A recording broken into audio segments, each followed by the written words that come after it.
Урд өмнө энэ асуудлыг үнцөлийн цэцгийн дунд судлалын хуралдаанаар 2011 онд шийдвэрлэж ирсэн. Их хурал тухайн үед бол хүлээж авахгүйгээд дараа нь их судлалын хуралдаанаар үнцөлийн цэцгийн хуралдаанаар шийдвэрлээд ерөнхийдөө агуулгын хувьд гэж хэлж байгаа шүү. Үнцөөл зөрчсөн гэдэг ийм зохицуулт бол гарч исэн. Дүгнэлт гараад ингээд холбогдох хуулиудад бол өөрчлөлт ороо явж исэн. Тэгэхээр энэ асуудлыг бид нар одоо цэцэд өгөхөр энэ дэр нэг юм логикийн хувьд би жоохон гайхалаа л да. Эсвэл бас энэ нөрөө устрын юу байгаа болоод хэрвээ бид нар цэц рүү явуулах зүйтэй гэж шийдэх гэж чинь үү яах чинь үү гэдэг дээр байнгын орны дарга тайлбар өгөх хэрэгтэй байх гэж бодож байна. Яг нөгөө их хурлын тухай хууль өөрөө үнцөөл зөрчсөн юм аа болохыг тогтоож өгөөч гэж цэцэд өгөхөр их хурл өөрөө шийдэх бүр эрхийн асуудал байгаа шүү дээ. Гэтэл бид нэр эсвэл шийдэж чадахгүй байна гэж цэц рүү өгөх юм уу? Эсвэл энэ нь өөрөө үнэхээр цэцэр хэлэлцүүлэх шалтгаан үндэслэлтэй бөгөөд энийг яг улс төр парламент өөрөө шийдэх одоо дангаараа шийдэх боломжгүй үнцэн үеийн үднээс нь зайшгүй тайлбарлуулах шаардлагатай гэж цэц рүү өгөх гэж гинүү гэд яг энэний нэг ялгаа заагийг л би тодруулмаар байна. Тэгээ энийг хэрвээ бид нар дэмжиж шийдэх юм бол энэний яг холбогдох яг одоогийн байгаа яг Ганбаатар гишүүний энэ өгсөн агуулга дээр өгсөн байгаа энэ хүсэлтийн агуулга зарим нэг үндслүүд дээр жоохон ажиллах хэрэгтэй байна гэж харж байгаа.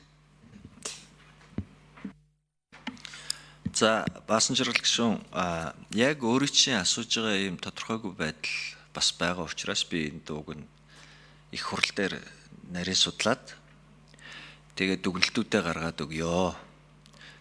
Яг өөрөө чи ярьж байгаагаар их хурл өөрөө засаад явчих бас боломж байгаа бол заавал тийшээ явах шаардлагагүй гэд. Тэгээ энэ талаас энэ асуудлууд гараад ирж байгаа учраас энэ төр чинь бид нар үндсэн хуулийн одоо агуулгыг бас тайлбарлах хүмүүс биш шүү дээ. Тэгэхээр талд өөр өөрийн байр суурь гараад ирж байгаа болохоор нэгдүгээрт энэ асуудлыг бол тэр явдаг хилцдэг газар нь яг экспертийн төвшөндөө яргэ гэж нэг үзэж байгаа. Хоёрдугаар асуудал юу гэхээр үнэхээр цаг хугацааны үед одоо та нар өөрсдөө мэдээ өчигдөр бид нар энэ асуудлыг жоохон хойшлуулъя гэсэн боловч Ганбаатар гишүүний зүгээс бол нөгөө хуулийн хугацаагаа бид нарт сануулад өнөөдөр өглөө бичиг ирүүлсэн. Ингэнгүүт өчигдөр ерөөсөө энэ асуудлаа маш тодорхой тавиад бид нарт хууль сануулад энэ одоо хуулийн хугацаанд та нар хэлцэх ёстой шүү гэд. Тэгээ хууль зүйн байнгын ороо бол хуулиар барьж ажиллана. Түүнээс надад судлахад айгүй их хугацаа хэрэгтэй байна. Тэгсэн чинь энэ хугацаанд би амжихгүй бол одоо амжихгүйгээ үннээ хэлээл тэгээ хуулийг барихаас өөр юуг болчихж байгаа юм. Тийм учраас бид нар өчигдөр боломжийнхаа хэмжээнд өөрсдийнхээ дүгнэлтүүдийг гишүүддээ тараагаал өнөөдөр энэ хурлаа явуулахгүй бол энэ асуудал үүсэж байгаа.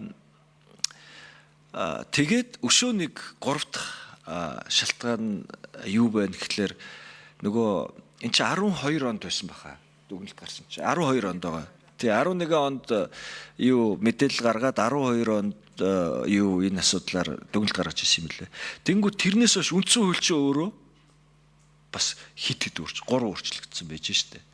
Тийм учраас энийг үндсэн хуулийн цэц дээрээ очиод өөрөөсөө энэгээрээ ямар ч гэсэн гишүүн өөрөө тийм бас хүсэлтэй байгаад биднэрт хууль сануулад байгаа учраас ингэж байгаа.